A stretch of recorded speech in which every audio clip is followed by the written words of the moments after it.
Good evening, students. Myself Rashmi Sharma, Assistant Professor Botany, Pandit Jawaharlal Nehru arts and science PG college Bemetara Chhattisgarh. Students, आज का हमारा topic है Krebs cycle. आज का हमारा टॉपिक है, ये देखिए, क्रैब साइकिल। ठीक है, क्रैब साइकिल को सिट्रिक एसिड साइकिल भी कहा जाता है। अब स्टूडेंट्स, इसे सिट्रिक एसिड साइकिल क्यों कहा जाता है? क्योंकि क्रैब साइकिल में बनने वाला फर्स्ट स्टेबल जो कंपाउंड है वो सिट्रिक एसिड ही होता है। ठीक है, जिसे इसकी वजह से क्या कहा जाता है? सिट्रिक एसिड साइकिल भी कहा जाता है।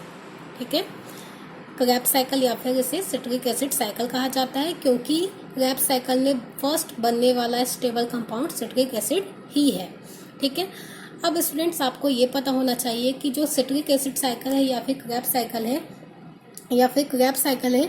ये प्लांट के कौन से पार्ट में चलता है? तो स्टूडेंट्स, ये चलता है माइटोकॉन्ड्रियल मैट्रिक्स में चलता है। ठीक है, अब स्टूडेंट्स, इस साइकिल को क्रैब साइकिल क्यों कहा जाता है? क्योंकि इस साइकिल को सबसे पहले क्रैब नामक साइंटिस्ट ने 1937 में इसको इन्वेंट किया था। ठीक है, तो स्टूडेंट्स, आइए देखते हैं क्रैब साइकिल। देखिए, ग्लाइकोलाइसिस की प्रोसेस में बनने वाला अंतिम उत्पाद क्या है? पायरुविक एसिड है। यदि आप ये जानना चाहते हैं कि पायरुविक एसिड जो है ग्लाइकोलाइसिस से कैसे पायरुविक एसिड जो है ग्लाइकोलाइसिस साइकिल में पायरुविक एसिड कैसे बनता है, तो आप मेरी प्रीवियस वीडियो ग्लाइकोलाइसिस साइकिल में जाके देख सकते हैं कि ग्लूकोज से कैसे पायरुविक एसिड बनता है। ठीक है, तो देखिए, मैंने अपनी पिछले वीडियो में ही बता चुका था कि पायरुविक एसिड बन गया। अब ग्लाइकोलाइसिस साइकिल में बना हुआ जो पायरुविक एसिड है, ठीक है, पायरुविक एसिड के कितने मॉलिक्यूल बनते हैं? वहाँ पे ग्लाइकोलाइसिस की प्रोसेस में 2 मॉलिक्यूल बनते हैं। एंड पायरुविक एसिड कितने कार्बन वाला कंपाउंड होता है? 3 कार्बन वाला कंपाउंड होता है। ठीक है, तो देखिए स्टूडेंट्स, आपको ये पता होना चाहिए कि पायरुविक एसिड के कितने मॉलिक्यूल बनते हैं? 2 मॉलिक्यूल बनते हैं। तो देखिए, ये जो क्रैब साइकिल चलेगा कंप्लीटली, ठीक है, तो ये फर्स्ट टाइम, देन इसके बाद में सेकेंड एक पायरुविक एसिड मॉलिक्यूल, ठीक है, फर्स्ट टाइम ये साइकिल चलेगा, कंप्लीट होगा। देन सेकेंड टाइम सेकेंड वाला जो मॉलिक्यूल है पायरुविक एसिड का, इससे सेकेंड क्रैब साइकिल चलेगा। कहने का मतलब है, ग्लूकोज से जब पायरुविक एसिड बनते हैं तो उससे 2 मॉलिक्यूल बनते हैं। तो 2 मॉलिक्यूल बनते हैं तो एक मॉलिक्यूल पायरुविक एसिड को टूटने में, ठीक है, क्रैब साइकिल एक कंप्लीटली चलेगा। देन पायरुविक एसिड के सेकेंड मॉलिक्यूल को टूटने में क्रैब साइकिल का सेकेंड साइकिल कंप्लीटली चलेगा। तो स्टूडेंट्स, पायरुविक डिहाइड्रोजिनेज एंजाइम्स के प्रेजेंस में क्या बनाता है?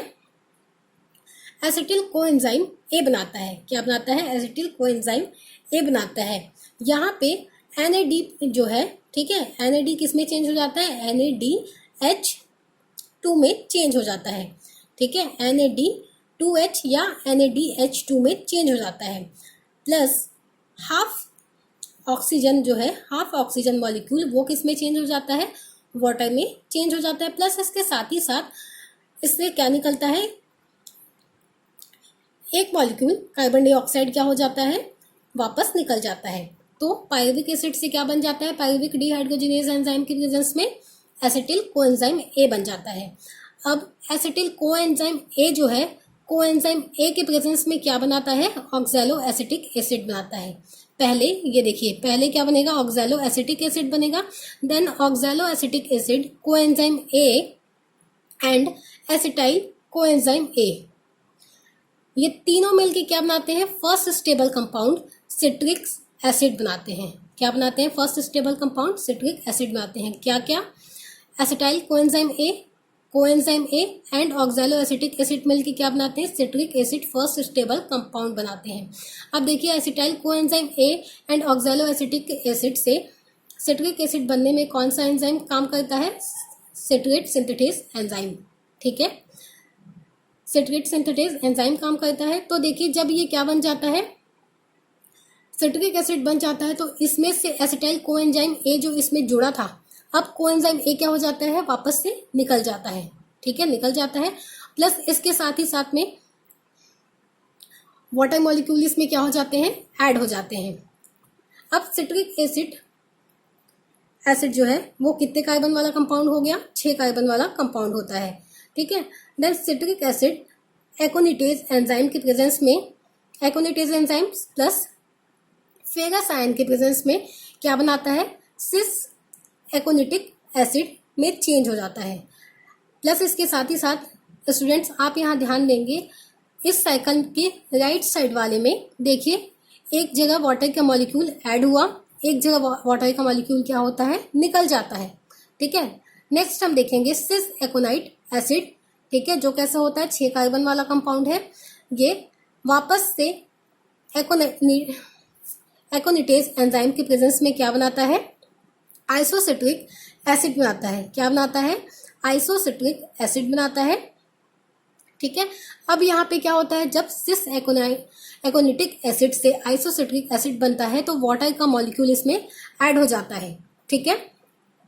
देन इसके बाद में आइसोसिट्रिक एसिड 6 कार्बन वाला कंपाउंड होता है, जो कि आइसोसिट्रिक डिहाइड्रोजिनेज एंजाइम के प्रेजेंस में क्या बनाता है, ऑक्सैलोसक्सिनिक एसिड का फॉर्मेशन करता है।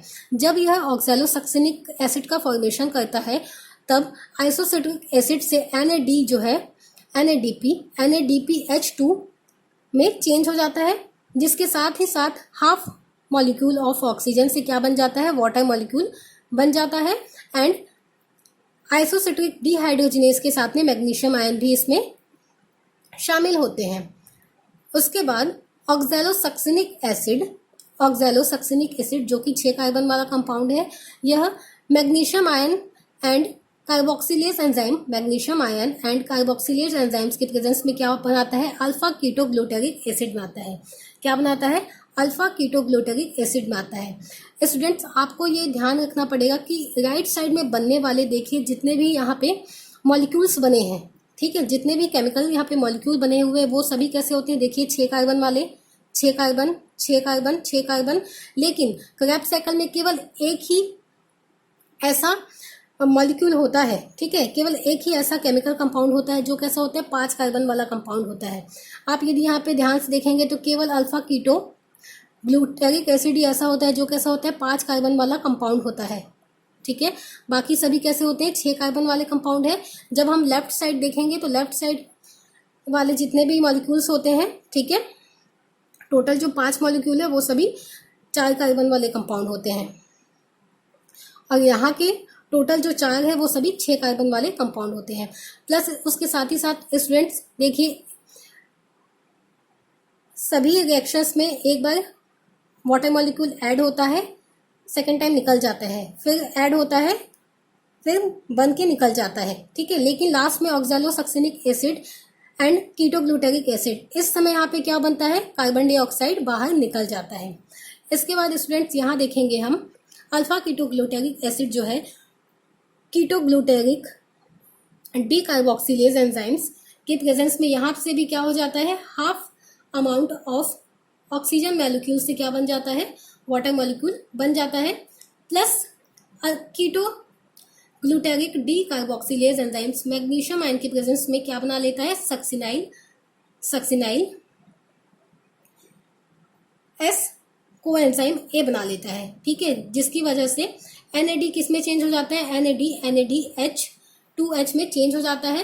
एंड यहाँ से भी क्या होता है, कार्बन डाइऑक्साइड का मॉलिक्यूल जो है वो निकल जाता है। स्टूडेंट्स यहाँ पे आप ये ध्यान देंगे कि देखिए इस साइकिल में केवल नीचे की 2 जगह कीटोग्लूटारिक के राइट साइड एंड कीटोग्लूटारिक के राइट साइड में ही ऑक्सीजन के जो कार्बन डाइऑक्साइड के जो मॉलिक्यूल है वो बाहर निकल जाते हैं, ठीक है। अल्फा कीटोग्लूटारिक एसिड के राइट साइड में देखिए कार्बन डाइऑक्साइड के एक मॉलिक्यूल निकल गए, एंड अल्फा कीटोग्लूटारिक एसिड के लेफ्ट साइड में देखिए कार्बन डाइऑक्साइड का एक मॉलिक्यूल जो है वो निकल जाता है। देन इसके बाद में succinyl S coenzyme A, succinyl thiokinase enzymes के प्रेजेंस में वाटर का एक मॉलिक्यूल इसमें क्या हो जाता है, ऐड हो जाता है, जिसकी वजह से ये किस में चेंज हो जाता है, सक्सिनिक एसिड में, सक्सिनिक एसिड में चेंज हो जाता है। एंड इसके लिए क्या होता है, जो टीपी है जीटीपी प्लस इनऑर्गेनिक फॉस्फेट जो है वो किस में चेंज हो जाता है, जीडीपी में चेंज हो जाता है। अब सक्सिनिक एसिड जो है सक्सिनिक डिहाइड्रोजिनेज एंजाइम्स की प्रेजेंस में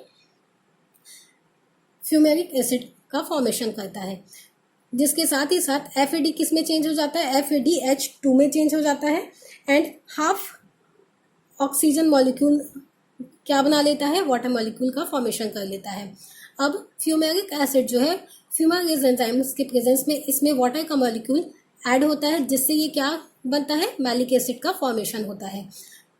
and malic acid malic dehydrogenase enzymes की प्रेजेंस में हाफ मॉलिक्यूल ऑफ ऑक्सीजन किस में कन्वर्ट हो जाता है, वाटर मॉलिक्यूल में कन्वर्ट हो जाता है एंड NADH2 में चेंज हो जाता है एंड मैलिक एसिड से फाइनली ऑक्सैलो एसिटिक एसिड बन जाता है। तो स्टूडेंट्स यहाँ ध्यान देंगे आप, अल्फा कीटोग्लूटारिक एसिड के लेफ्ट साइड में सक्सिनाइल कोएंजाइम एक succinic acid, fumaric acid, malic acid and oxaloacetic acid, ये सभी कितने कार्बन वाले कंपाउंड है, देखिए 4 कार्बन वाले कंपाउंड है। ठीक है, 4 कार्बन वाले कंपाउंड है, तो इसको आप ऐसे आसानी से याद कर सकते हैं। प्लस अब इसके साथ ही साथ हम ये देख लेते हैं कि क्रेब्स साइकिल में टोटल कितने एटीपी बनते हैं। तो देखिए NADH2, ठीक है, NADH2 से कितने एटीपी बनते हैं, 3 एटीपी बनते हैं। ठीक है, यहाँ एक NADH2 बना, तो यहाँ से कितने एटीपी बनेंगे, 3 एटीपी बनेंगे। देन उसके बाद में जब ऑक्सैलोसक्सिनिक एसिड बनता है तो वहाँ पे भी क्या बनते हैं, NADP से NADPH2 बनता है, तो यहाँ से भी कितने एटीपी हो जाएंगे, 3 एटीपी हो जाएंगे। एंड यहाँ पे भी देखिए NAD2H है, तो यहाँ से भी कितने एटीपी हो जाएंगे, 3 एटीपी हो जाएंगे। देन इसके बाद में ये GTP, इस GTP से कितने एटीपी बनते हैं, 1 एटीपी का फॉर्मेशन होता है। एंड FAD2H से कितने एटीपी बनते हैं, 2 एटीपी बनते हैं। एंड NADH2 मैलिक एसिड से क्या बनता है, NAD से NADH2 बनता है, तो NADH2 से वापस से कितने एटीपी बनेंगे, 3 एटीपी बनेंगे। तो टोटल स्टूडेंट्स देखिए कितने एटीपी हो जाएंगे यहाँ पे, 3 3 6 3 9 3 9 3 4 12 3 5 15। ठीक है, टोटल कितने एटीपी हो जाएंगे यहाँ पे, 15 एटीपी हो जाएंगे। तो स्टूडेंट्स ये एटीपी जो बना वो पायरुविक एसिड के एक मॉलिक्यूल का जब साइकिल चला तब बना। ठीक है, लेकिन जब पायरुविक एसिड का सेकंड साइकिल चलेगा, ठीक है, 2 मॉलिक्यूल है तो 2 बार ये साइकिल चलेगा, तो टोटल कितने पायरुविक एसिड, तो टोटल कितने एटीपी का फॉर्मेशन होता है क्रेब्स साइकिल में, टोटल 30 एटीपी का फॉर्मेशन होता है।